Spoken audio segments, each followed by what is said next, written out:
Así que yo los Exata invito a despejar sus micrófonos, ¿qué le parece, Sônia? E empezar a escucharlos. sim, os microfones estão abertos, podem abrir. Agradeço muito, Marister, por estar mais uma noite aqui junto conosco.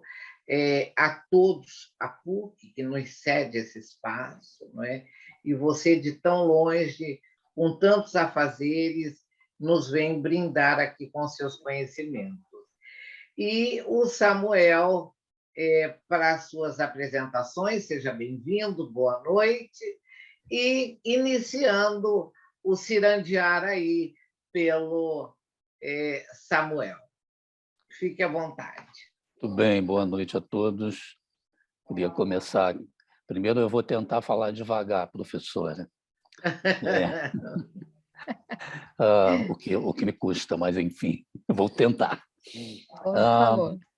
Eu quero agradecer a Sônia, a PUC e a todos presentes, né, pela mais uma oportunidade que nós temos de conversar sobre temas psicológicos de uma forma geral, temas sociais, né, também já trouxemos várias reflexões sobre questões mais gerais. Para mim é particular, para mim e para a Sônia, né, que fomos orientados pela Marister no pós-doutorado, então é sempre um prazer e um desafio, né? Para começar a falar sobre sedução, vocês vão ver que a professora Marister é sedutora. Quando ela fala, nós ficamos seduzidos pelo que ela traz de conteúdo. Então, acho que vai ser muito bom falar sobre sedução.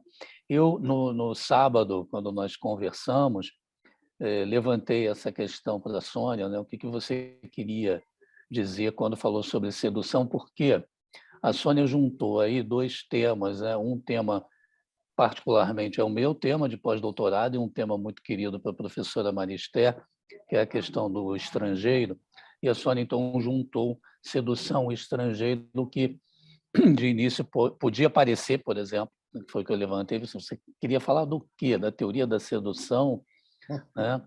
E aí, teoria da sedução em Freud, algo que, inclusive, né, a gente ultrapassa quando estuda Freud, enfim, é uma das questões ultrapassadas por ele mesmo, mas não é? Nós estamos falando de uma sedução distinta, nós estamos falando do sujeito que seduz, do sujeito que é seduzido também.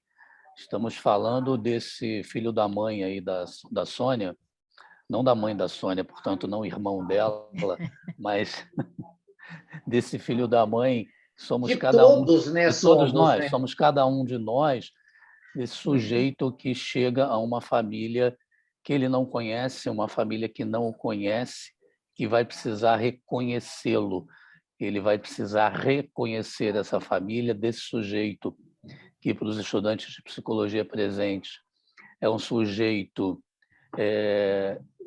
que será inscrito simbolicamente, um sujeito que será, vou usar aqui um termo mais geral, aculturado, né? Porque ele nasce numa família estranha e, portanto, vai precisar aprender os ritos, vai precisar aprender a cultura específica dessa família, ele vai, então, ter nele inscritas todas essas coisas, simbolicamente.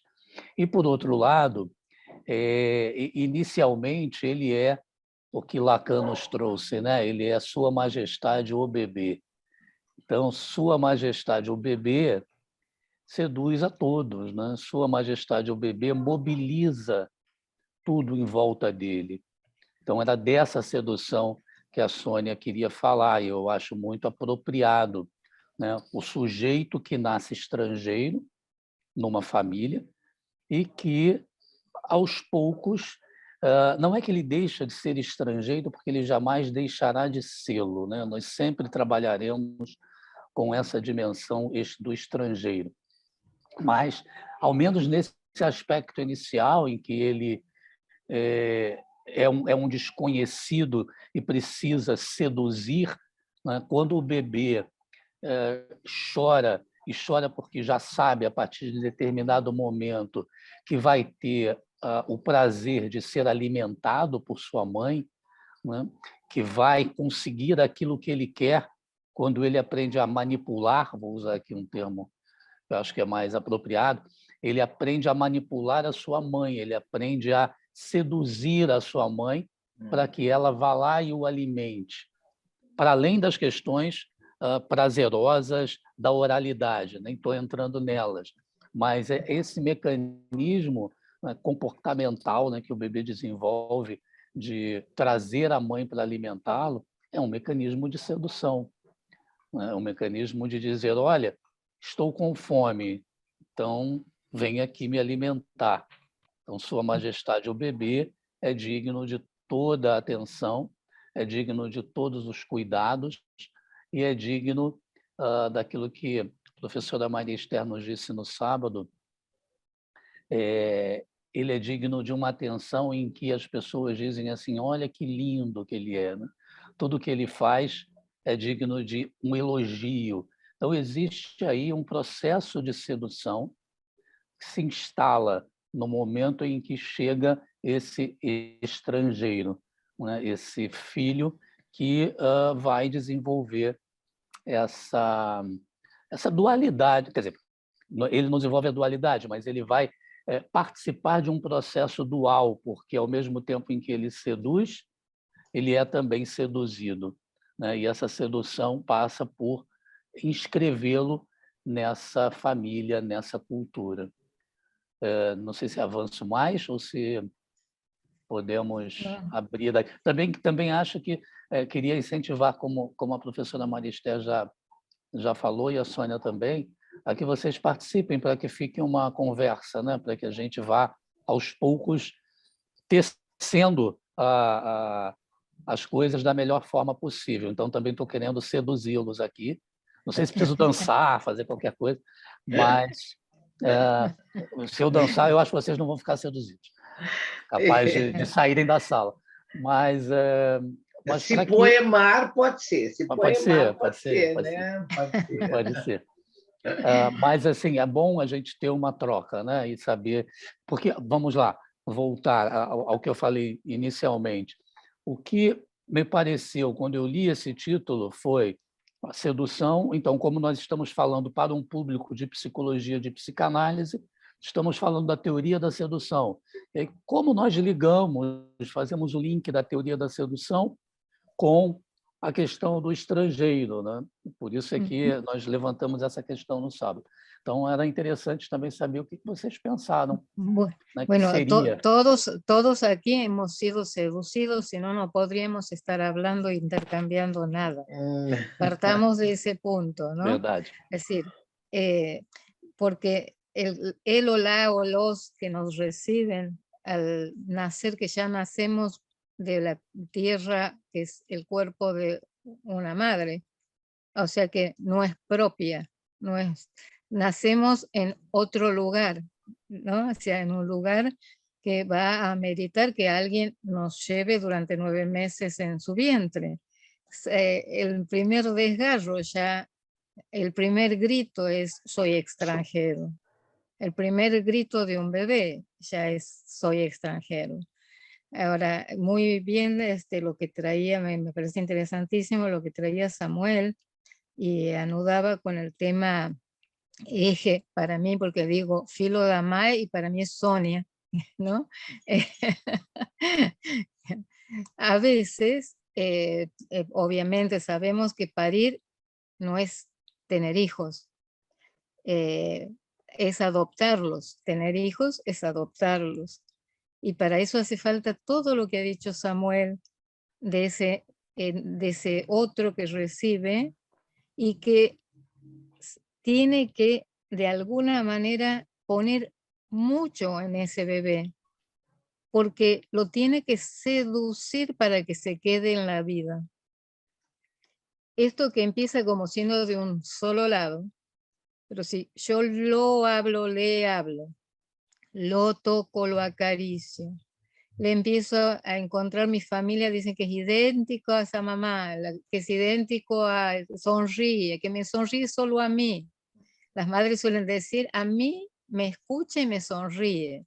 Y tiene una semana de haber nacido, o sea, entendamos que es bastante difícil que esto sea así, pero para esa madre, si para esa madre lo es, maravilloso, porque ella ya está seducida por ese bebé, todo adornado con el qué lindo, con el que me va a hacer la vida feliz, etcétera.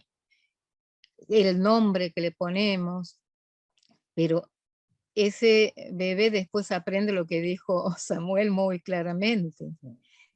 Sabe, desde un saber no racional obviamente, no tiene los elementos aún, pero llora y la madre decodifica ese llanto como un decir. Llora porque tiene hambre, o sea, cuando el bebé es satisfecho en esa demanda, como decía Samuel recién, ya sabe que tiene que llorar para tener, ¿no? Hay un tango muy de Buenos Aires que yo, si canto, me van a odiar, así que prefiero solamente decir la frase, porque canto pésimo, pésimo, ¿no? Eso les aseguro. Dice, el que no llora no mama. Es Sim. interesantísimo. El que no llora no mama. ¿eh? Y es tal Aqui, cual. Marister, aqui no Brasil nós temos uma marcha de carnaval que fala exatamente. É o É, hino, é o hino do cordão da bola preta. quem não chora não mama? É. Não sabia eu. Cordão do Bola Preta, então, esse é o hino de preferência. Quem não chora não mama, e El que por no aí vai. afana es un gil, y etcétera, etcétera. Y la viveza criolla de los porteños aparece ahí. Esa parte no, esa parte no la tomemos en cuenta. Pero el que no llora, no mama, eso seguro. Ahora, si ese bebé llorase o llorara, y no hay quien diga, voy hacia él para satisfacerlo, para acariciarlo, para hacerlo calmar, ese bebé en algún momento va a llorar y van a hacer gritos en un desierto, porque no hay quien decodifique eso. Y eso no solo que por nacimiento es extraño y extranjero, pero si no hay un otro que lo adopte y lo incorpore a la vida. Aquí hubo un médico pediatra muy famoso, muy, muy famoso, que él trabajó lo que él llamó marasmo u hospitalismo. Eran bebés que se morían porque no había, le daban la leche, aunque no fuera con el pecho de la madre porque no tenía leche, supongamos, pero era alimentarlo con la comida, nada más, no con el amor que hay que ponerle a esa comida para que sea de verdad un alimento. Esos bebés dejaban de recibir, expulsaban todo lo que recibían y se morían. Este médico, el doctor Escardó, lo llamó marasmo u hospitalismo y lamentablemente eso existe. A veces no se sabe porque es puertas adentro. Se enfermó, no quiere comer, no esto, ¿no?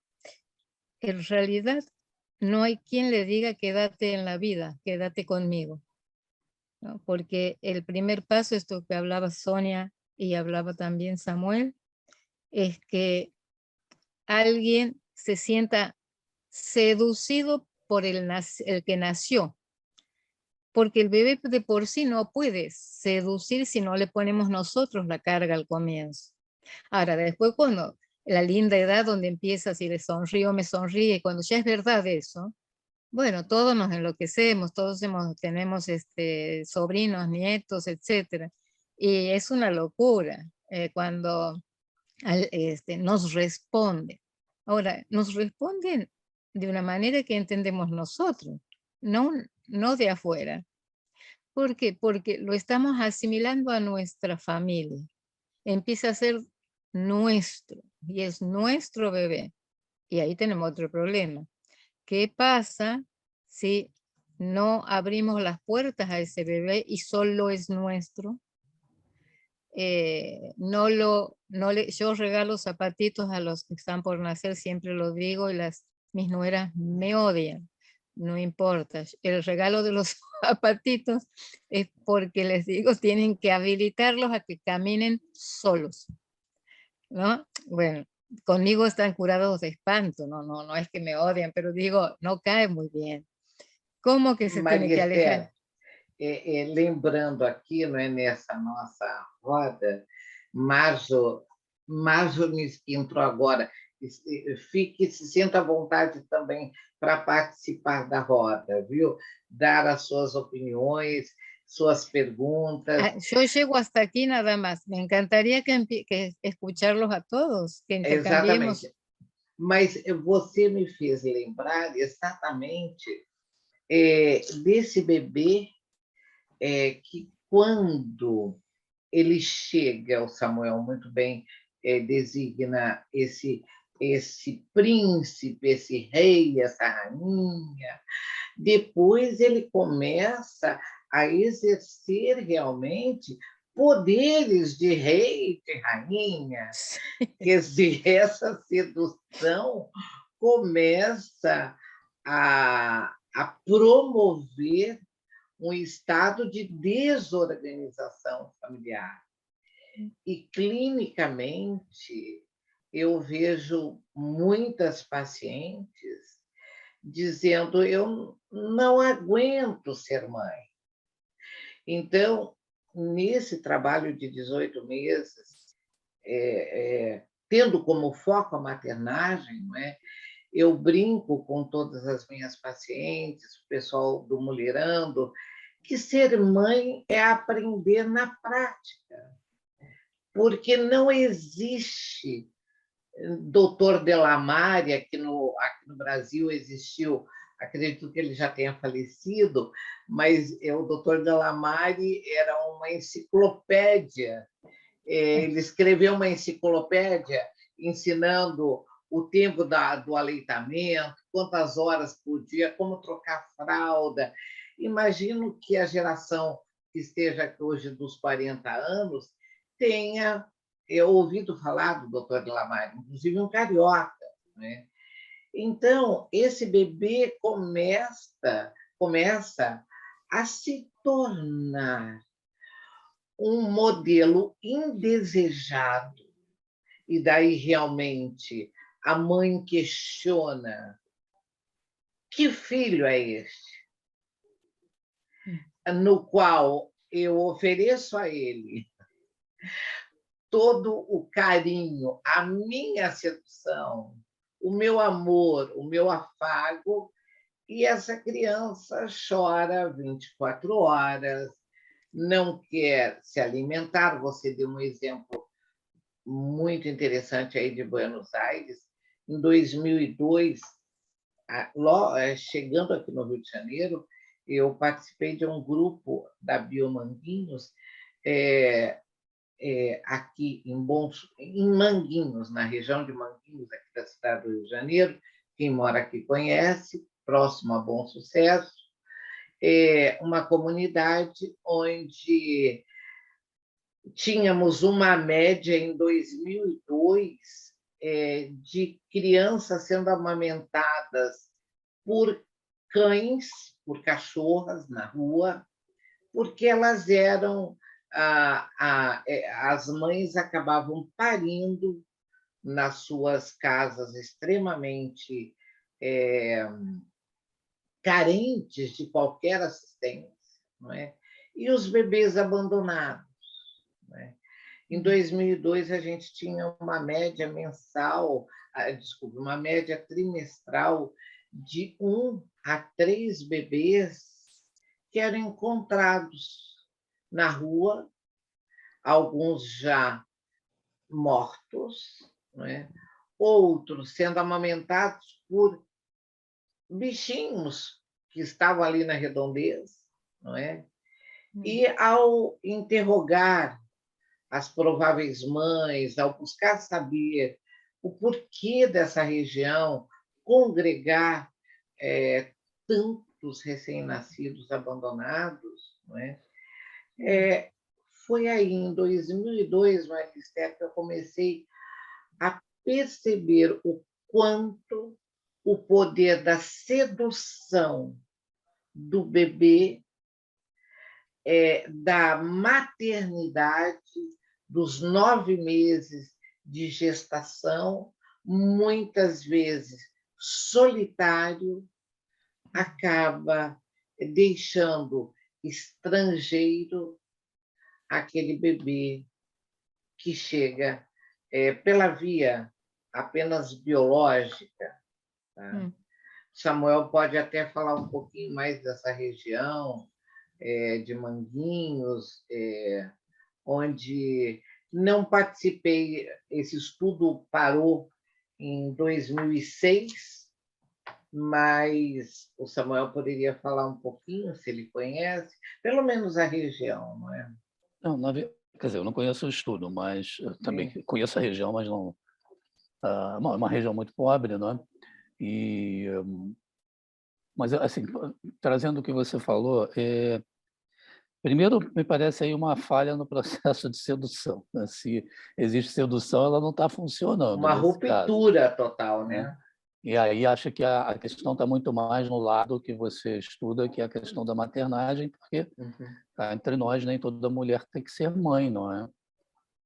E também o papel de mãe, como você disse, não tem um manual de como criar um filho, e o papel de mãe me parece que é sempre por escrever, né? Como a mãe vai agir.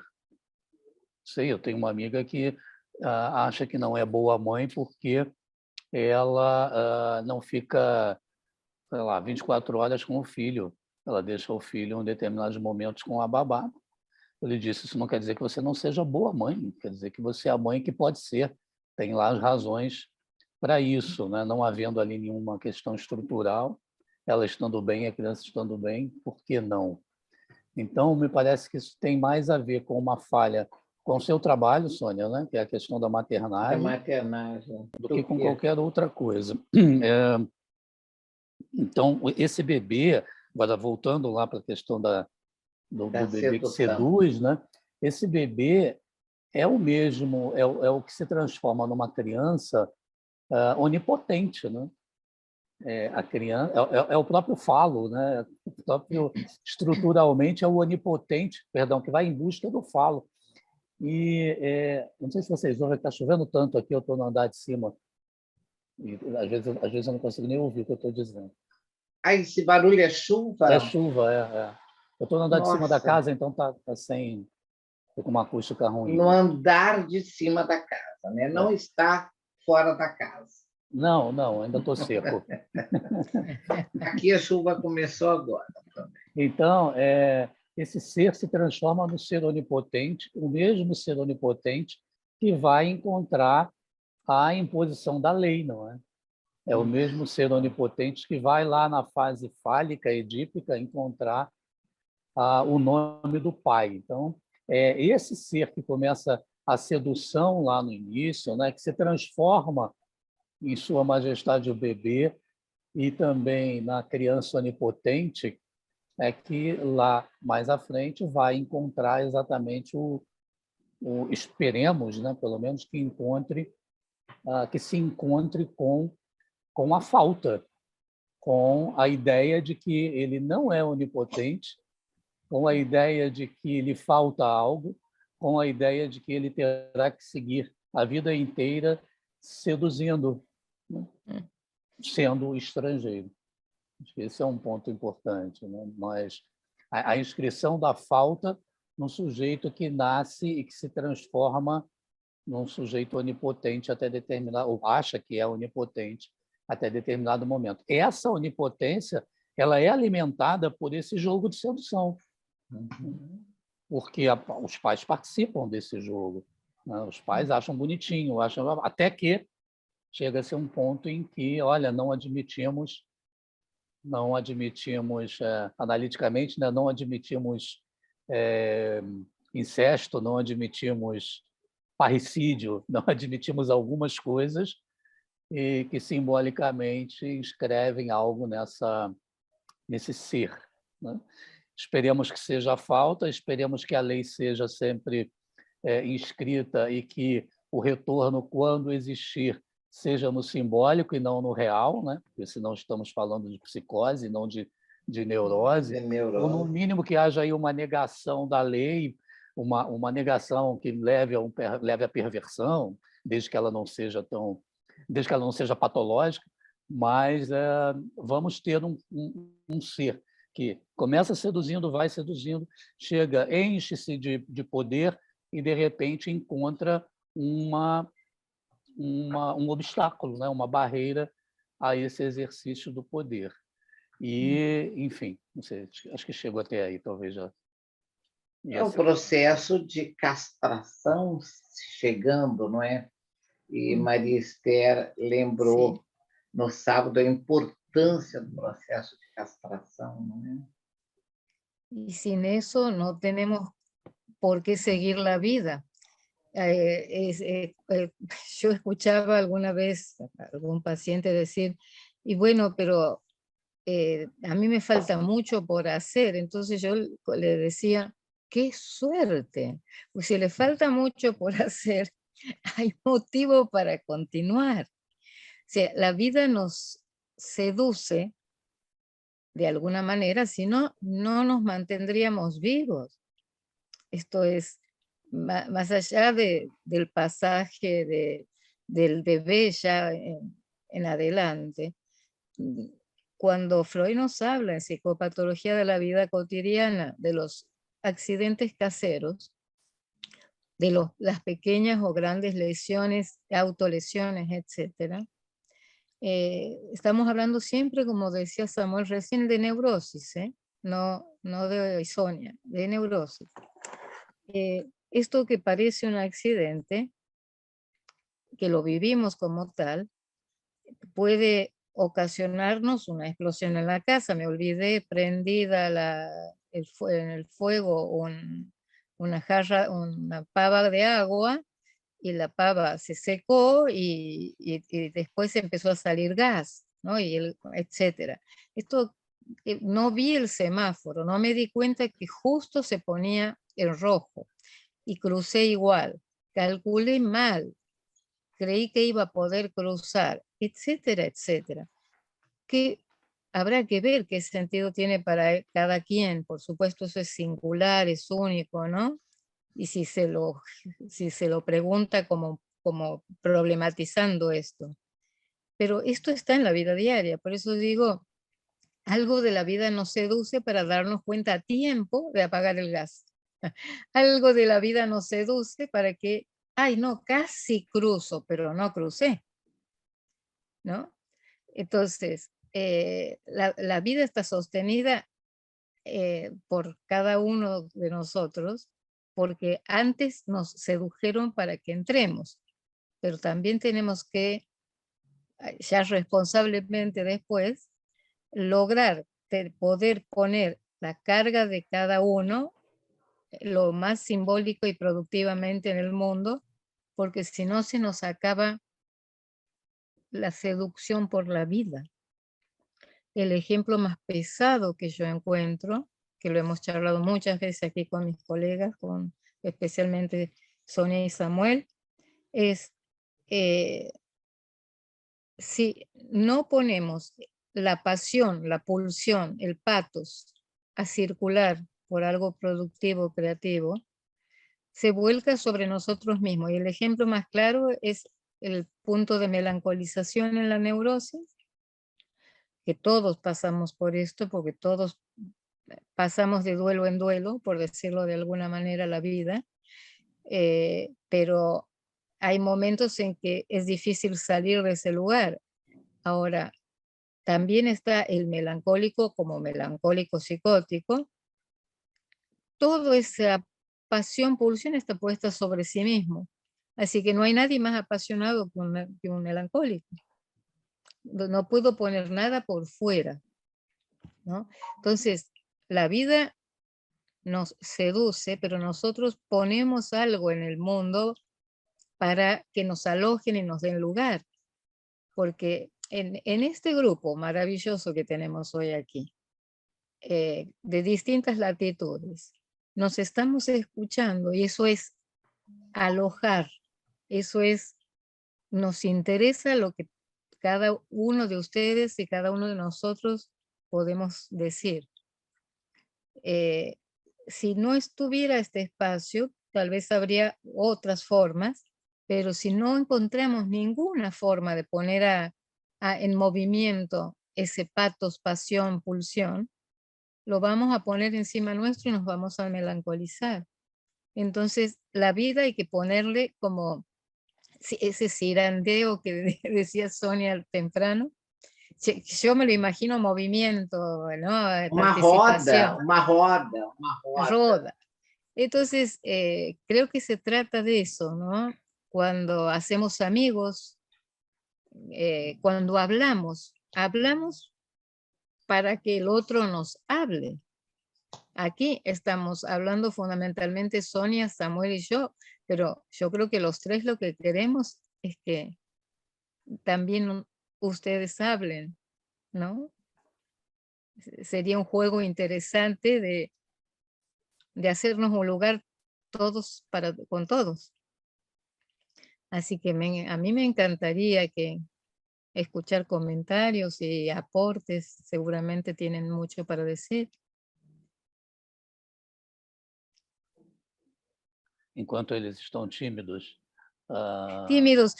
Yo digo siempre, no se peleen por participar, así suelo decir a veces, cuando está, nadie dice nada, ¿quién va a ser el primero en hablar? Aquí hablamos, conversamos, solo eso. Así que... Mas enquanto eles estão tímidos, eu acho que a gente também pode levantar a questão do estrangeiro, entendido como aquele que está fora do seu lugar de origem, né? Levar um pouco para esse outro lado. E pensar o seguinte, né? O estrangeiro, ele, não só o estrangeiro, qualquer um, mas pensando especificamente no estrangeiro que está numa terra que não é sua, ele também precisa seduzir, não é? Ele precisa seduzir, e claro, e antes ele é seduzido por algo naquela terra para onde vai. Né? Ele sai do seu lugar em busca de alguma coisa, seja essa coisa aparentemente, né, uma questão econômica ou uma necessidade que há de deslocamento por conta de guerras, o que quer que seja. Existe um mecanismo de sedução, porque eu não vou por um outro lugar pensando numa escolha agora, numa escolha que eu faça. Eu quero ir para um determinado local, porque, né, alguma coisa existe naquele local que me seduz. Essa onda aí de brasileiros para Portugal, né? Pensem o seguinte, Portugal até os anos 90, talvez, era visto como um país não Europa, né, por muitos brasileiros, né? A Europa começava em Madrid. Na Espanha, e olhe lá, porque a Espanha também meio que mais ou menos, né? Para alguns começava em Paris. Paris. Mas ok, supondo que começasse em qualquer lugar, começaria em qualquer lugar menos em Portugal. E eu falo isso com propriedade por conta da minha origem, né? E porque conheço muito bem o país e conheço desde sempre. E, de repente, passou a ser o Eldorado. Só que esse Eldorado, né, esse país que parece tão sedutor para alguns, como eram os Estados Unidos e como continuam sendo, né, pelo American Way of Life, pela coisa da terra de oportunidades e tal, de repente se transfere para Portugal, que é um país minúsculo, um país pequeno, com uma economia absolutamente pequena e pouco dinâmica, com condições de vida boas, claro, mas, obviamente, é um padrão que não é um padrão suíço. Tá? Mas é claro que nós de fora, a pessoa de fora, olha aquilo e diz, não, mas é melhor porque tem mais segurança.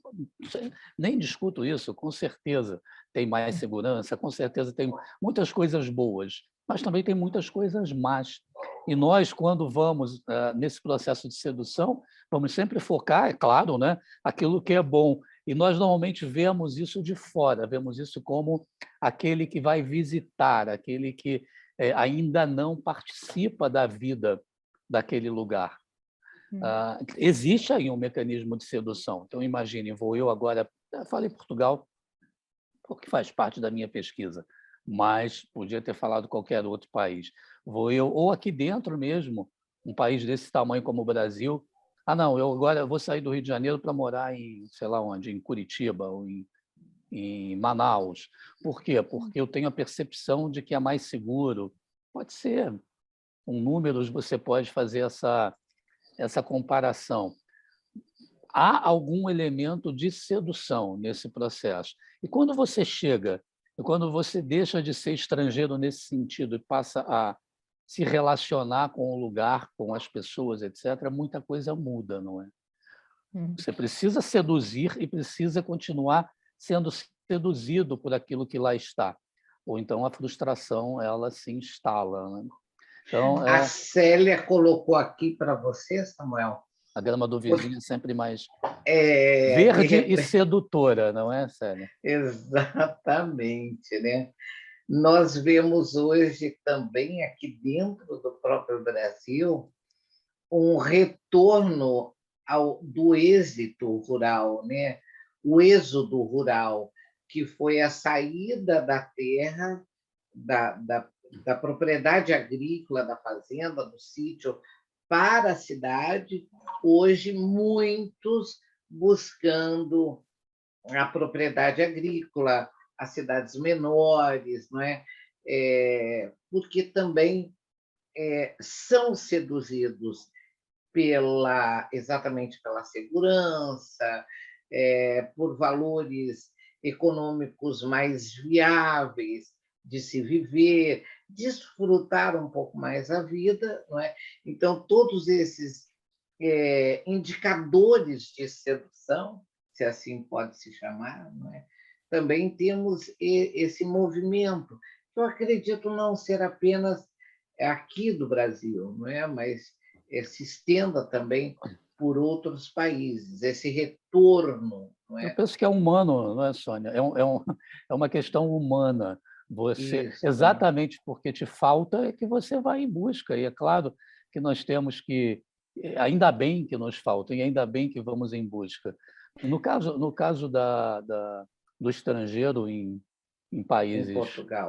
Em Portugal ou em qualquer outro país, mas vamos pensar aqui o estrangeiro, quando vai para um determinado país e não consegue se seduzir ou ser seduzido, ele acaba tendo que se isolar em guetos, não? Ele tenta reconstruir naquela localidade que não é a sua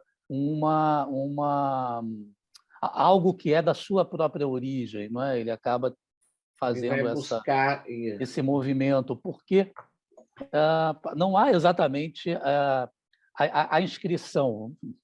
Estou exagerando aqui. Não há uma inscrição. A inscrição simbólica já foi feita. Não é? Eu sou quem eu sou porque nasci onde nasci, na família em que nasci e tive as experiências que tive. Quando eu me desloco, né, eu me desloco com tudo isso. Eu não deixo para trás. Eu posso deixar para trás o local, eu posso deixar para trás um emprego, o amigos, CEP, etc. Né? Você deixa o CEP. Pois é, mas eu levo comigo quase todas as coisas. E aí, a depender da dinâmica em que se estabeleça essa sedução no local de destino, eu posso realmente continuar estrangeiro mesmo, né? Estrangeiro no sentido de eu estou ali num enclave, eu só consigo, seja porque o outro não me suporta por não suportar a diferença, como sempre falamos, seja porque eu não suporto o outro porque também não suporta a diferença, né? Isso pode acontecer e pode gerar um enclave, quase que um enclave territorial, né? Onde eu tente reproduzir aquilo que eu deixei para trás, na verdade. Ou seja, eu escolhi ir para um outro lugar, mas levo comigo tudo que eu tenho, e eu não consigo abandonar isso, e nem tem como, não é? Claro. Eu sou um modelo de errante, não é? Quer dizer, desde muito cedo, fui em busca, e eu me vejo realmente nesse modelo, não é? Porque mesmo estando aqui no Rio de Janeiro há 21 anos, não é? Eu vim em busca de, e mais inscrita no modelo, não é? A mesma coisa quando eu fui para o Nordeste, fui para Salvador, quando eu fui para o Paraná, quer dizer, em várias regiões onde eu morei, quer dizer, eu chego inteira. Ou se eu não chego inteira, é porque o processo de sedução me castrou diante de um processo, e aí eu não consigo realmente estabelecer um vínculo se eu não vivo aquele sonho, se eu não realizo o processo transferencial da castração, e da castração simbólica, né? Então, a cada neurose vivida, não é? Ou a cada expectativa neurótica de processos, não é? O estrangeiro leva essa carga sedutora e recebe uma carga também de sedução ou de rejeição, não é? A depender de onde ele se estabelece e o que ele leva dele. Samuel falou muito bem. Nós não vamos sozinhos. Nós mudamos apenas o CEP, mas nós estamos diante do que somos, né? Maria Esther, sinta-se à vontade. Sí. Maria Esther também tem uma vida que veio do Líbano, não é, Maria Esther? Sí. Yo digo en broma y en serio, porque aquí creo que la pregunta el comentario que apareció, creo que era de Celia, no estoy muy segura, decía algo así como siempre se quiere la casa del vecino. Yo interpreté eso, ¿no? Exatamente. Pero es en el punto de que idealizamos, y Freud fue clarísimo cuando en la novela familiar del neurótico plantea que llegamos a un momento en que nos enojamos con los padres y nos parece que los padres de mi compañerito que vive al lado son mejores, quiero otra familia, ¿no? Bueno, es que siempre nos va a faltar algo, por suerte, pues si no la vida se acaba. El día que es parejito el sonido de esa máquina que toca el corazón, eso es lo más parecido a haber llegado al final. Se llega al final, se deja de ser extranjero, pero el costo es la vida. Es decir, no hay manera de no serlo durante toda la vida en buena hora y sentir que nos falte algo todo el tiempo. Ojalá así sea, porque si no, no hay que nos movilice. Y los fracasos y las privaciones y los desengaños y todo esto que nos hace doler el alma, aunque en realidad, bueno, sería cuestionable o no hablarlo solo desde ese lugar, pero que sentimos un dolor en el cuerpo muchas veces, ¿no? No solamente emocional. Aquí Sonia hacía alusión a mi origen, y mi origen, yo nací en Santiago del Estero, a 1200 kilómetros de Buenos Aires. Me fui a estudiar a Tucumán, estuve 10 años en Tucumán, que es una provincia a menos de 200 kilómetros de Santiago. Y después de 10 años allí, yo quería venir a vivir a Buenos Aires. Amaba Buenos Aires. Venía de vacaciones a Buenos Aires. Todo era, la idealización más completa era Buenos Aires, ¿no? Y bueno, hice mi vida en Buenos Aires y me alegro de haberla hecho aquí, pero me ha faltado por suerte de todo, si no, no hubiera sobrevivido, no hubiera habido hacia qué ir y encontrarme y decir, pero esto tampoco me completa. Y esto tampoco, y esto tampoco. Ay, qué suerte. Ainda bem. Algo anda bien cuando uno siente eso, porque además los ámbitos profesionales que tanto Samuel como Sonia conocen muy bien, aquí en Argentina, pero en Buenos Aires especialmente, mi tonada los hacía al comienzo, porque tengo alguna mezcla de entre cómo se habla en Santiago, Tucumán y Buenos Aires, pero es esto, la mezcla está. Y aquí dicen también vivir es poder sostener el deseo. Sí, solo que a veces nos desbarrancamos y cuando nos desbarrancamos ponemos generalmente el cuerpo. Entonces nos enfermamos, nos golpeamos, abandonamos una buena relación, en términos cotidianos nos boicoteamos, etcétera, etcétera, etcétera. Mil maneras de arruinarnos la vida a nosotros mismos. Pero es inevitable, eso somos, y en el mejor de los casos, los neuróticos. Nos arruinamos la vida y podemos retomar alguna cosa. Y a veces no podemos, ¿no? Y decías, me trataban de una manera cuando vine a hacer una pasantía. Era la tucumana que había venido a Buenos Aires, porque profesionalmente estoy ubicada allá, a Buenos Aires a hacer una pasantía en la Universidad de Buenos Aires. Termino la pasantía y me ofrecen quedarme y yo me quedo. Me quedo porque siempre había querido venir, ¿no? A Buenos Aires. A Buenos Aires a quedarme. Me empezaron a tratar bastante distinto después, les aclaro. Ya no era, ay, qué agradable, vení con nosotros, ¿no? Ya era molesta.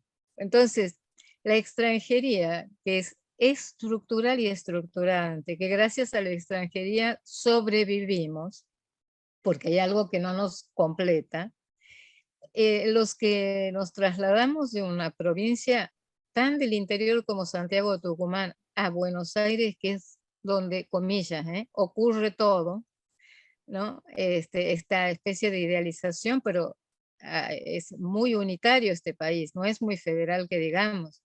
El centro es Buenos Aires para todo. Pero resulta que esto lo he vivido siempre como, por eso digo, Sonia traía a colación, mi propia experiencia es de una nómade, absolutamente nómade, nómade sin lugar a dudas. Pero aunque vivo hace 35 años aquí, no me siento ni porteña, ni del todo santiagueña, ni tucumana, ni tengo ciudadanía libanesa por mi padre inmigrante libanés, mi familia, y tampoco soy solo eso. Es decir, es la complejidad de marcas la que construye las identificaciones. Por eso yo en alguno que otro trabajo planteo con mucha fuerza un texto de un sociólogo. No estamos hablando de un psicoanalista, pero con una lectura interesantísima. Él habla de identidades asesinas, que traía a colación tanto Sonia como Samuel. Ahí, donde no se soportan las diferencias, aparecen los fundamentalismos. Y los fundamentalismos es la acción y la posición más clara de no soportar la castración. Porque hay otras verdades, entonces quiero decir que si la mía puede ser una de esas verdades, no es completa. Eso es la castración, mismísimamente la castración. Soportar eso. ¿Cómo me voy a hacer amar, desear, etcétera? Si no me falta nada. Uno escucha muchas veces en los pacientes, ¿no? Colegas, los invito a que pensemos. La queja de no encuentro pareja, no logro una pareja, no sé qué. Y cuando empieza a relatar cómo vive, se dice a sí misma o sí mismo, soy autosuficiente, no necesito de nadie. Bien, si no necesito de nadie, no voy a poder generarle deseo a nadie, ¿no? Si no me falta nada, ¿no? ¿Cómo? ¿Cómo genero, no? Y ahí se une con esta, y con esto redondeo porque quisiera que hablen la gente que está aquí con todos nosotros, ¿no? Pero cuando Lacan dice se da lo que no se tiene a alguien que no lo es, freudianamente podríamos decir, solo si ocurrió la castración es posible desear y generar deseo en el otro, y lo que se va a intercambiar en ese amor transferencial, que es transferencial aunque sea de pareja. Hay distintas formas de pensar la transferencia. El amor que se tiene por X, lo amo por lo que le falta, y creo que él me da lo que a mí me falta. Es decir, ninguno de los dos se da lo que promete. Por eso seguimos juntos. Si no, les aseguro que la relación se termina porque se vuelve un aburrimiento absoluto. No hay nada que el otro desee, no hay nada que el otro diga que desea. No pasa más nada en esa relación.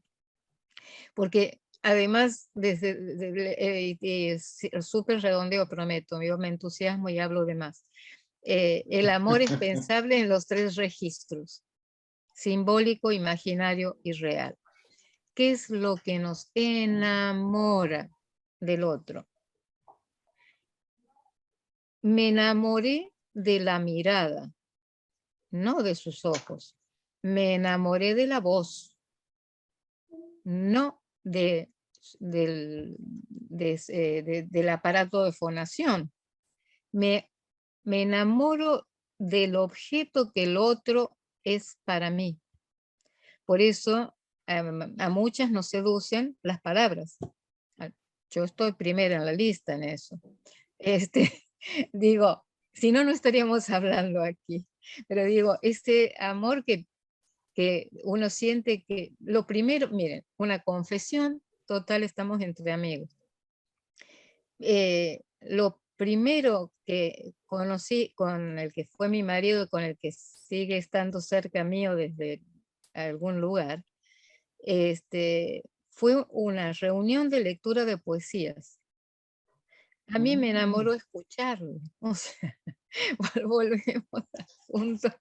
Más allá que después se tejió la historia como se tejió, hemos estado 30 años juntos.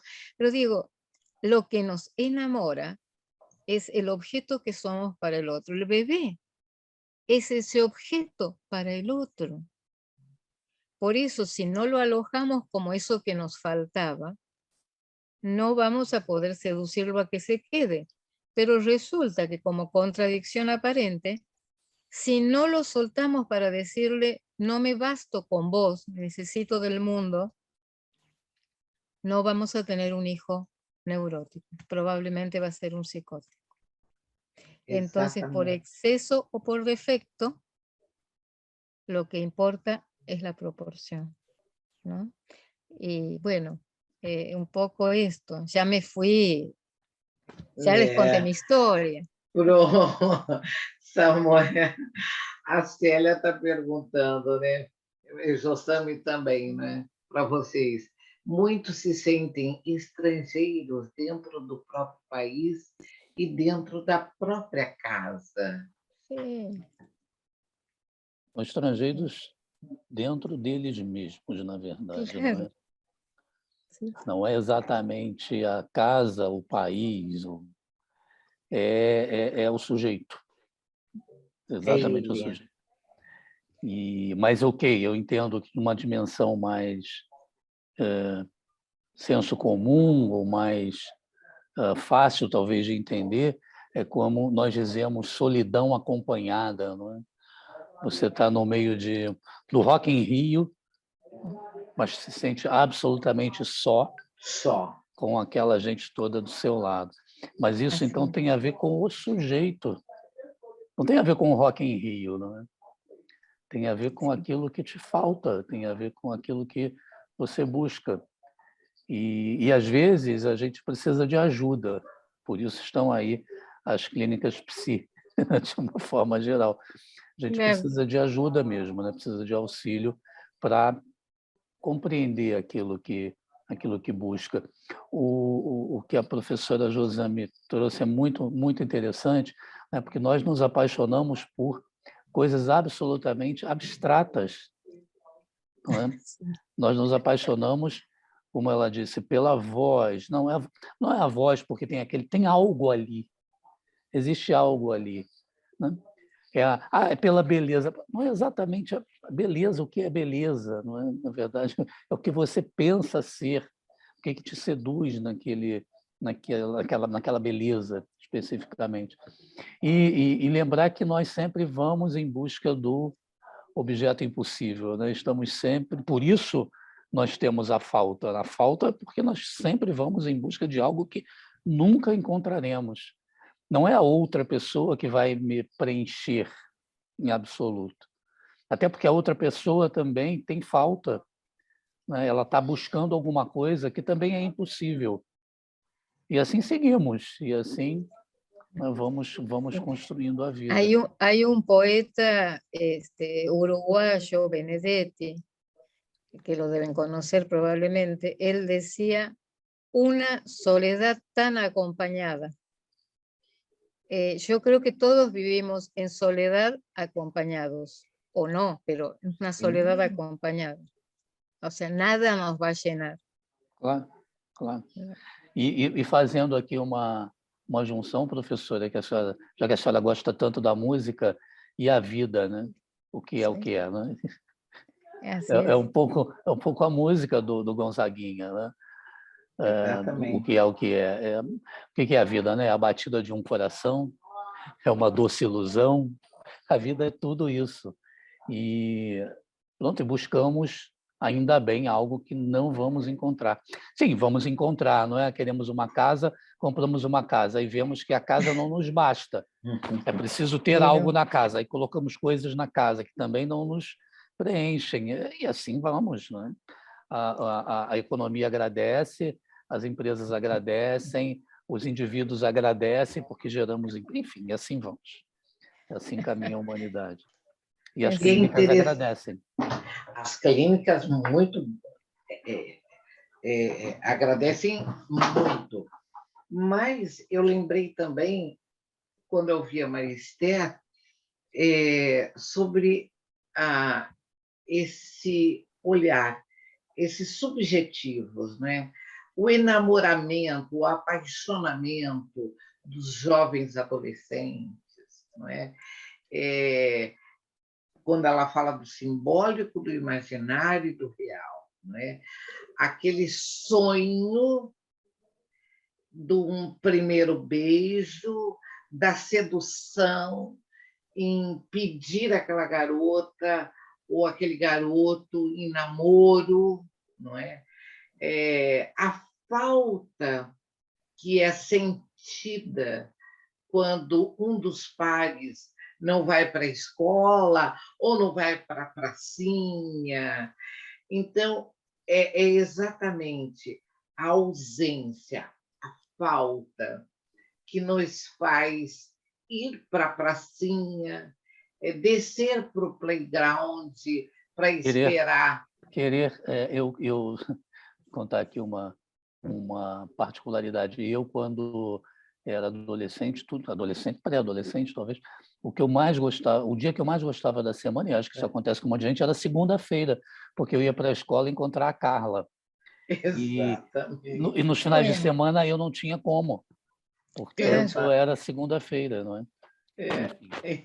Hoje a segunda-feira não é exatamente o meu dia preferido, embora hoje seja uma boa segunda-feira.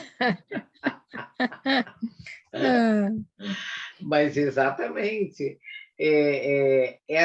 são histórias, não é, que marcam, mas o significado, não é, da falta. Olha que interessante. Quer dizer, enquanto todo mundo odiava a segunda-feira, o Samuel queria a segunda-feira para encontrar o que lhe faltava, a Carla, provavelmente o cheiro da Carla, o som da voz da Carla. É algo, como ele diz, né? Não dá para pegar. Já não me lembro, mas já que a Carla não está presente, eu vou contar uma coisa. Eu me declarei para ela em um determinado momento, numa festa, na varanda da minha casa, ela não quis nada comigo. E aí, muitos anos depois, nós nos encontramos, uma turma assim, nós nos encontramos, e aí, no estacionamento de um shopping aqui no Rio, ela me deu um beijo. Isso muitos anos depois, poucos anos, não tem tantos anos assim Sim. atrás. E aquilo significou para mim o quê? Nada. Assim, do tipo, como assim? Entendeu? Vejam que as coisas, né, elas têm lá os seus momentos. Um processo, Claro, né? não era mais. Eu não esperava mais pela segunda-feira, não é? Já tinha ultrapassado isso. E muito menos a Carla, não é? Muito menos a Carla. Claro, claro. Então, eu estou há 50 anos procurando alguma coisa no seu Antônio Marcos. Maravilloso, maravilloso. Então, É. mas esse poder da sedução, não é? Da sedução, eu estou levando muito para o lado infantil, porque como avó Vai ficar de... gravado isso. Carla, foi ótimo. Vai que ela vê isso depois. Encontra no YouTube. Verdade. Todas as Carlas vão querer saber Não, mas quem sou eu. essa certamente pode ver, porque pronto, ela está Vai nas fazer a redes, relação. ela pode, claro. Foi ótimo o beijo, né, Carla? Ah, Mas a questão da sedução entre irmãos, não é? Ou então na escola, não é? O processo de sedução acadêmico. Olha aqui, o processo de sedução acadêmico nos trouxe a Maria Esther até aqui. Uma pessoa que nos seduziu durante 18 meses. E que nós buscamos seduzir no início também, para ver se ela nos queria como orientandos. Muito bem lembrado, muito bem lembrado. Mas até eu e a Sônia, já que é dia de confissão, eu e a Sônia até conversávamos sobre isso. Não, tem que ser, como é que a gente vai fazer para ela nos querer se ela não nos quiser e tal. Muitos medos, viu, Maria Esther? Muitos medos. não, E se ela não quiser, como é que vai ficar? Nós não vamos para outro orientador, né? Exatamente. Bueno, Nós tivemos muitos momentos traumáticos ali, qué fuerte. muito forte. Claro. Mas é nesse processo, realmente, não é? A Célia fala da sedução, da falta de sedução, da falta na casa, e o Samuel falou muito bem, do Rock in Rio, você está ali sozinho, enquanto você está com uma galera ao entorno, não é? E um paciente hoje, literalmente hoje, me fez essa pergunta. Eu não consegui. Fui ao Rock in Rio, vi as bandas que eu queria, mas não consegui, ao menos, chorar pela música que eu imaginava, um frenesi, não é? Então, toda a expectativa diante de uma banda, de uma música, e ele estava só, diante da sua própria realidade. E ele me fez essa pergunta, né? Sobre ele estar só. Né? E esse estar só, esse estado, não é? De não estar nomeando a sua própria neurose, né? De que maneira a gente vai para o próximo Rock in Rio viver aquilo que não me falta. Quer dizer, se eu fui em busca de uma música, de uma banda, ao chegar me sentir só, aquilo não me bastava, aquilo não estava me fazendo falta. Então, esse paciente entrou nesse processo de reflexão. Se você se basta, por que estava ali? Onde é que estava o simbólico, o imaginário e o real? Era o beijo da Carla? Então, não era a música que você Vamos ultrapassar a Carla, que eu já fiquei preocupado, porque agora eu falei que ela está nas minhas redes. Isso vai ficar na rede. Ela vai ver, vai que o marido acha que isso foi, agora não foi. Então, vamos ultrapassar isso, por favor. Vamos mudar de Carla para Maria. Para Célia, é melhor Célia, Jamile, do que Carla. Vamos ultrapassar a Carla. Mas a Josame, por exemplo, se sentiu atraída por um poema. Sí, en este punto donde usted dijo algo son interesantísimo, por un poema, la lectura de un poema, ¿no? Después me enamoré del poeta, digamos, entre comillas, pero con todo lo imaginario que uno pone, simbólico, etcétera, pero lo primero fue la voz, ¿no? Y pensaba en esto que Lacan plantea, que un análisis lo que hace posible con fuerza es que alguien que ha sido hablado y escrito por otros, ¿sí?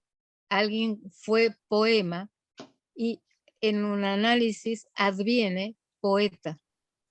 Puede escribir algo con su propia firma, ¿no? Entonces hay que haber sido poema para alguien para poder devenir poeta, si no, no hay forma.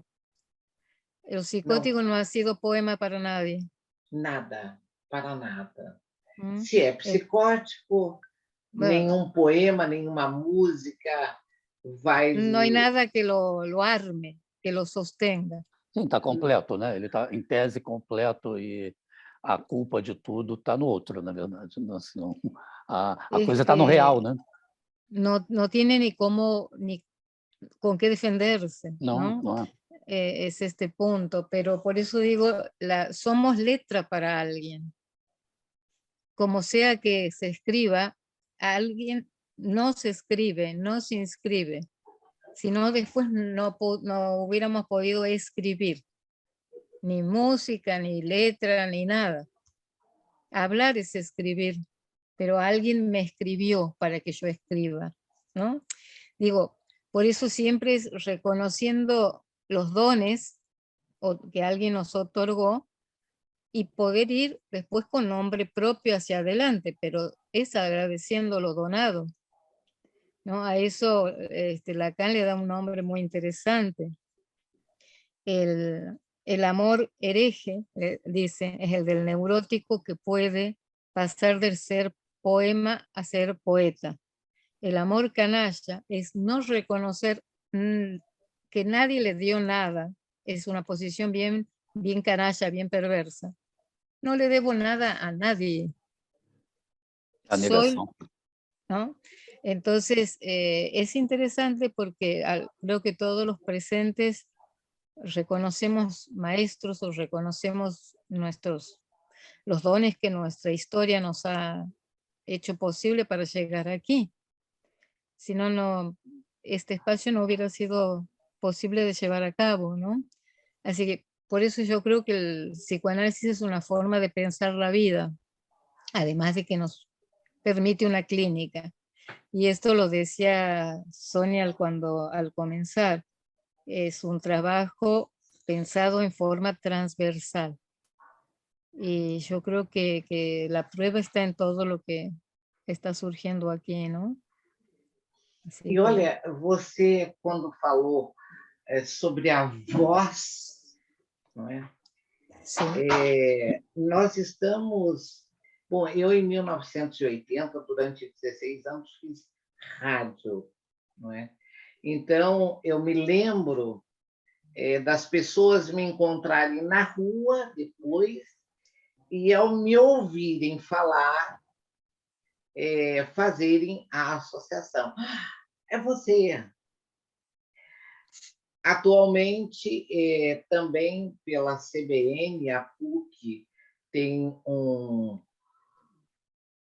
programa nos horários de pico, né? Meio-dia, 6 horas da manhã, meio-dia, 6 horas da tarde, 7, chamado Pílulas de Psicologia, e uma prima que mora na Austrália,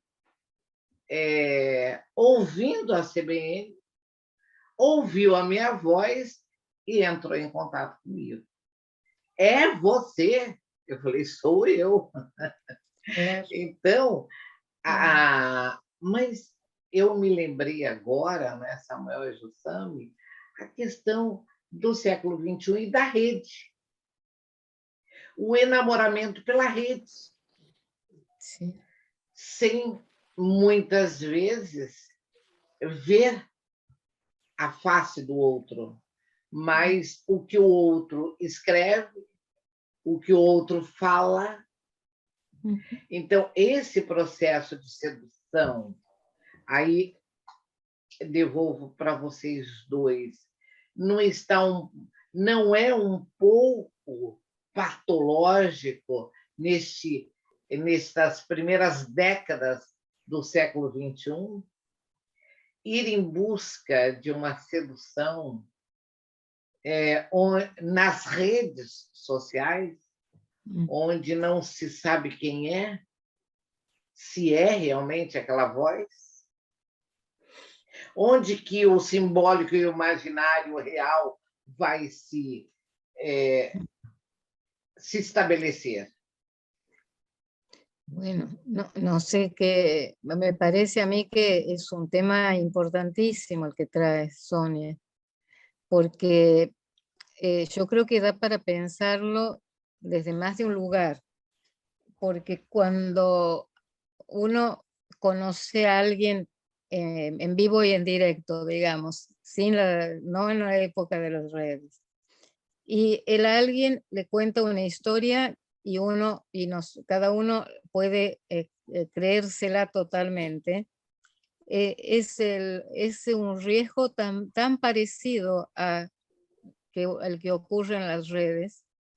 Es menos verificable en lo inmediato, y yo creo, humildemente, no es un tema que da para investigar, pero que a veces el único contacto que tienen, que trabajamos con mucha gente joven, el único contacto que tienen para armar algo con alguien. Una cuestión es, nunca te voy a ver, solamente voy a hablar, ¿no? O solamente te cuento una historia y tal vez se hace pasar por una persona que no es. Es como el sustitución de identidad, etcétera. Eso obviamente es un peligro total, pero no menos peligroso, me parece, solo que más gráfico. Creo que ahora es más crudo, algo que antes pasaba porque alguien nos mentía que no era casado, que vivía no sé dónde, que no sé qué, y resulta que no era así, por ejemplo. Sí, tantas historias crueles con ese tipo de situaciones. O que era un pacífico personaje y después resulta que una situación de violencia muy fuerte en la convivencia. Digo, esto aparece más crudo en esto de no le conozco la cara, solo conozco la voz y lo que me dice, ¿no? O solo conozco imágenes que no sé si le pertenecen a la persona que dice ser, no hay cómo comprobarlo.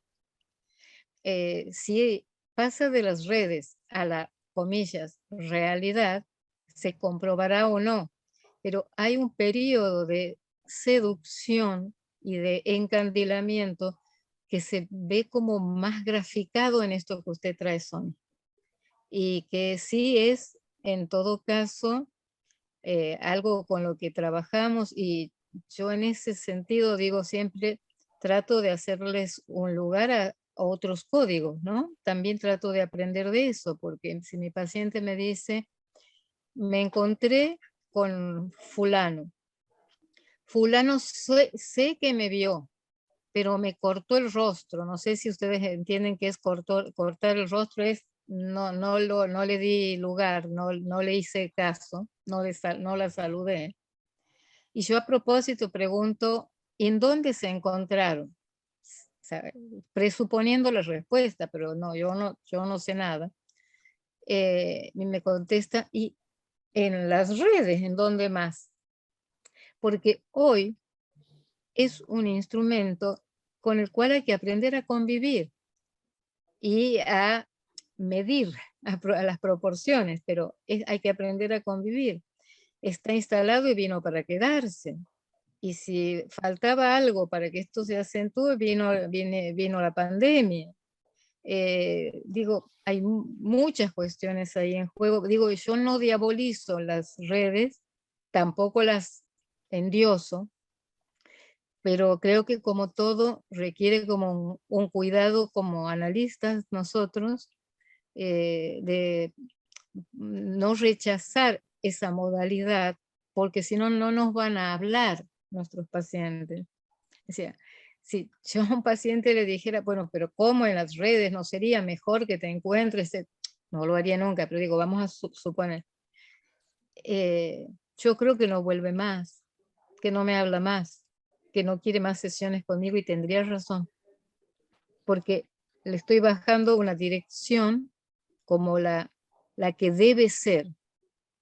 La cuestión no es si la única posibilidad que estemos charlando hoy, yo desde Buenos Aires, ustedes desde Río de Janeiro o algún otro lugar, es gracias a las redes.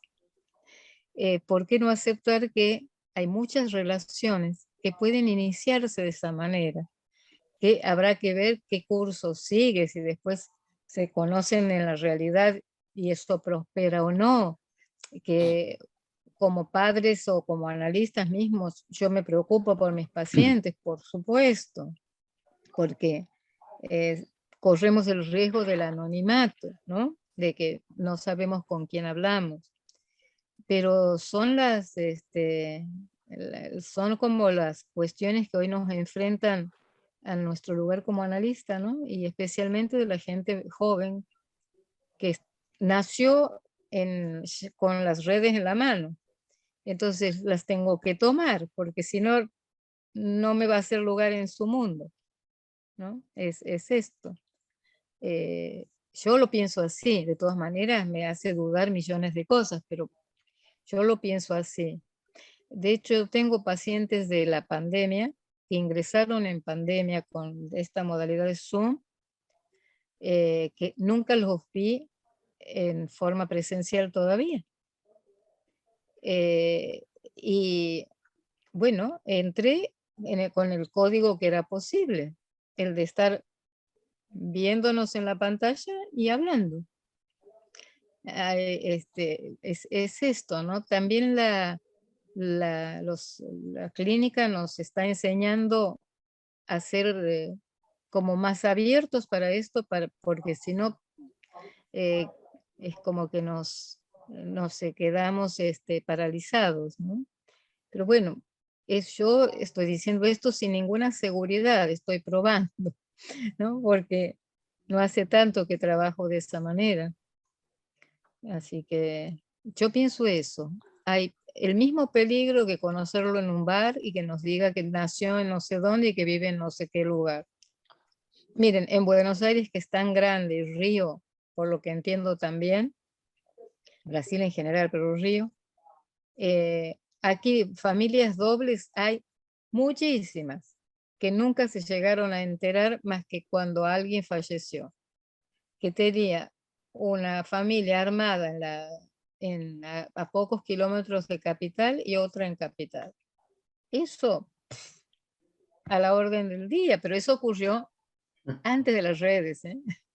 Sim, antes, muito antes. Claro, o sea, quiero decir, la posibilidad del engaño está y yo creo que hay que trabajar el intento de que no se idealice, ¿no? Pero eso en una relación presencial o no, porque si solamente queda encandilado idealizando y es no soportar la castración, encontró el objeto y se va tras él o tras ella, ¿no? Aquí como el colega amigo Samuel, que no, hemos dicho que sacábamos el nombre de esta chica, no importa, ya está É uma sacado. chica apenas. Sim. Eu concordo, viu, professora? Eu ia Sonia te responder dizendo que Eu não vejo patologia aí. Não pelo instrumento, quer dizer, é a mesma coisa. Vou para uma outra área aqui. Comércio. A definição técnica de comércio é comprar para revender. Tá bem? Isso. A definição técnica de comércio atacadista, e aí quando eu falo comércio atacadista, provavelmente quase 99,9% dos presentes devem ter pensado comércio atacadista é quando eu vendo para o atacado, ou seja, eu vendo em quantidade. Não, está errado. Tá? Tecnicamente não é isso. Estou falando como economista, tá? Também tem algumas formações. Tecnicamente, comércio atacadista é compra para revenda para uma pessoa jurídica, para um CNPJ. Não importa, você pode vender uma unidade, o comércio será classificado como atacadista. Agora, no dia a dia, a gente faz, né? Compro no atacado, eu compro mais. Não, tecnicamente não é uma boa definição, mas não importa para a gente. O comércio,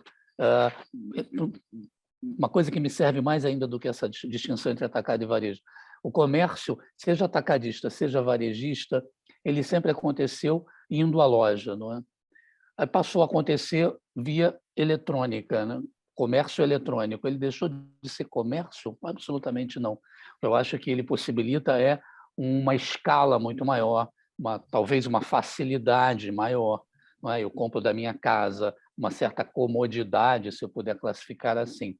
Então, penso que Tinder ou Grindr ou sei lá o quê, né? Qualquer plataforma de relacionamento, ela serve como o bar da esquina. É claro que no bar da esquina, talvez você pelo menos veja a pessoa sem que a pessoa coloque uma foto diferente na plataforma, mas como disse a professora, você está vendo ali a face do sujeito ou da pessoa, ou da menina, mas você não sabe se aquilo que está sendo dito é ou não verdade. Acho que essa questão do simbólico, do imaginário, do real, ela está na base, ela, na verdade, é uma questão que define estrutura analítica, né? Ou seja, ela define se o sujeito é neurótico, psicótico ou perverso. Ou perverso. Ponto. Agora, a partir daí, quer dizer, como eu vou lidar com isso diante de um instrumento como uma rede uma rede mundial de computadores, ou se eu vou fazer isso para ter um relacionamento fora da rede, acho que são meios diferentes. Não quero dizer com isso, assim como disse a professora Maristé, que não haja vários ângulos sobre os quais essa questão possa ser tratada, é claro. Eu posso olhar do ponto de vista jurídico, aumentam as possibilidades, né, de crime com a rede. Eu posso olhar do ponto de vista social, sociológico e até humano. Nós estamos virtualizando demais ou não os relacionamentos? Eu acho que são ângulos, mas olhando do ponto de vista da patologia, ela, claro, pode ser desenvolvida, mas também não demonizo as redes nesse sentido. Acho que são uma plataforma, um local, como os locais físicos que nós temos. Claro, talvez um local com mais perigos, não sei, teríamos que quantificar e discutir, né? Com mais possibilidades de engano, com mais possibilidades de eu ser levado a fazer alguma coisa. Agora, se eu sou levado a fazer alguma coisa, isso tem a ver comigo, isso tem a ver com as minhas necessidades, com a minha falta, né? Ou seja, com o meu engano. Sim. Tem a ver com o sujeito, penso eu. Exatamente, com o meu engano, não é? Porque a questão da seguridade, você está num botequim, você também vai ser levado, né? Será levado, caso essa falta te exija, não é? Então, a rede, para mim, é algo que veio para ficar e mais um negócio, não é? Quer dizer, mais uma maneira da gente poder estar além muro, não é? De Paulo Freire, inclusive. Não é? Estamos aqui, uma parte da América Latina. Olha, desculpa, Sônia, fazer um parênteses aqui. Estamos aqui por conta da rede, certo? senão não estaríamos aqui. Eu teria que ir até a Gávea, gosto muito, estudei na PUC, dei aula na PUC anos e anos, gosto muito de lá, mas eu teria que me locomover até lá, você teria que sair daí também de se locomover. E a Josame não. Sim, mas imagina, ela teria que vir aqui para o Rio, enfim, olha a complicação. Agora, é claro, isso não impede, eu vou usar aqui a Célia, porque eu conheço a Célia, mas olha ali, Célia Coroado, eu sei lá se é Célia Coroado o nome dela, não é? Eu sei lá quem está por trás dessa coisa que está aparecendo desse aqui. íconezinho. E mesmo que a Célia mostrasse ali o seu Seja rosto, a a Célia. sua foto. É como num bar, eu estou olhando a Célia, eu sei lá quem é a Célia. Seria a mesma dúvida, agora que, claro, nós temos uma escala muito maior, não é? Nós podemos falar aí com o mundo inteiro, o que é muito bom. Muito, muito bom. Muito bom. E essa discussão da clínica híbrida, né, em muitas outras rodas, nós já falamos, né, e vamos continuar falando, porque realmente é o que há. Muitos pacientes gostam, né? O Samuel tinha um paciente, não é? Samuel tem, não sei, que ele gostava de ir para o parto com você, né? A criança, você está dizendo, né? Não, na verdade, eu era muito crítico do atendimento online, né? Do atendimento psi-online, é uma coisa que da qual eu não gostava, e passei a ver a eficácia dele com a pandemia, então mudei de opinião completamente. Pronto. Mas com criança, eu atendia criança também, e com criança a gente trabalha ali, né? Fisicamente, ludicamente, né? No chão, essas coisas. E aí, pronto, como trabalhar com essa criança? Em princípio eu não quis, mas depois fui convencido a tentar, e aí eu comecei a pensar o que fazer, né, para trabalhar com essa criança. Então fui eu que tomei a decisão de ir ao parque e mostrar animais e tentar conversar a partir daí, mas aí em cada sessão eu estava num lugar também. Eu ia ao parque, eu ia à praia, eu ia ao supermercado, eu ia para dentro do carro, eu tentava desenvolver ali alguns mecanismos que me permitissem dialogar com aquela criança. Então, mas a rede pronto, foi viabilizou um atendimento à distância e viabilizou também instrumentos para que eu utilizasse nesse atendimento, para que ele não fosse tão enfadonho para uma criança. Né? Ficar numa tela 40 minutos, né? Se fosse jogando, tudo bem, mas não era o caso. Eu ia dizer que a Célia se ofendeu comigo e foi embora, mas não, ela está aí. Não, ela só mudou de posição. Nós estamos chegando ao fim da noite de hoje. Lembrando que no dia 26, inclusive, a gente vai falar muito entre o público e o privado, com a Célia Coroado, e com a Catarine, né? Exatamente essa nossa exposição, ou será uma sedução, do que é privado e passa a ser público. Então, Célia e Caterine, no dia 26, vão falar entre o público e o privado. O grande irmão. Que irmão é este? Entre o público e o privado. É o que falta. Então, lembrando a todos, no dia 26, a segunda roda do mês de setembro, com a nossa amiga Célia, que o Samuel agora crucificou, não é? Será que é? Será que não é? Não é verdade, pode não Célia. ser. Não pode Você sabe não disso, Célia. Eu não sei se é a Célia. Pode mas ser alguém. Pois pronto, pode ser alguém se passando pela Célia. Isso é verdade. Com certeza, pode não ser. Mas eu quero dizer novamente a vocês que é muito gostoso, é um prazer realmente estar aqui, porque vocês querem nos ouvir. É isso. Célia então, também não sabe se isso. estará, ó, Sônia. Hã? A Célia já postou ali. É bom você ver, porque talvez essa roda, não sei o que vai acontecer. Essa próxima roda, eu já começo a ficar de cabelo em pé. Célia, por favor, será que serei eu mesma? Não sei, né? Mas a gente torce para que seja você. Será você, Célia, mas certamente porque você é como é, não ficará tal como está. Ou seja, exatamente porque nós estamos em constante mudança, você não será a mesma. Não, daqui até o dia 26, a Célia pode ser uma outra Célia, e chegando já também a Célia na qualificação do mestrado dela. Tudo bem. Então, parabéns, Célia, está aí dia 14 de outubro, estou antenada na data, e agradecer a todos vocês, porque o mais prazeroso da roda é saber que nós estamos falando para aqueles que se inscreveram para estar aqui conosco, nos ouvindo, e depois refletindo sobre tudo isto que nós falamos. Mais uma vez, agradecer aos meus colegas, Samuel e Marister. Hoje, pela primeira vez, eu fiz um exercício profundo de não chamá-la de professora. Por favor, Maria Esther.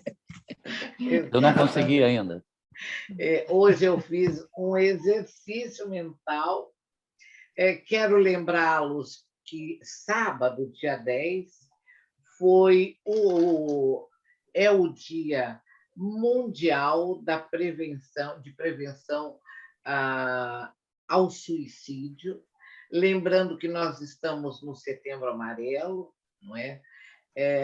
Pensando exatamente em muito do que foi falado hoje aqui, do que falta, e essa ausência ser tão grande que nos leva ao cometimento do suicídio. Então, lembrar que nós estamos vivendo momentos, não é, onde socialmente estamos com um volume muito grande de automutilação, de movimentos de automutilação, de suicidas, prováveis suicidas. Então, lembrando que nesse mês de setembro a gente precisa falar sobre a necessidade desse sujeito identificar as faltas. Os consultórios estão aí, todos nós que estamos aqui já atendemos ou vão atender, estão terminando os seus cursos, não é? E nós temos essa capacitação, não é? E fizemos formações para estar dialogando, falando socialmente sobre o Setembro Amarelo, não do sofrimento, mas falando do Setembro Amarelo como vida, não é? A vida que existe dentro de cada sujeito. Tá? Eu quero agradecer a todos. Marister, Samuel, muito obrigado. A PUC, sem sombra de dúvida. E a vocês que estão aqui junto conosco. Marister, para suas despedidas. Até a próxima, porque em outubro você está por aqui, né?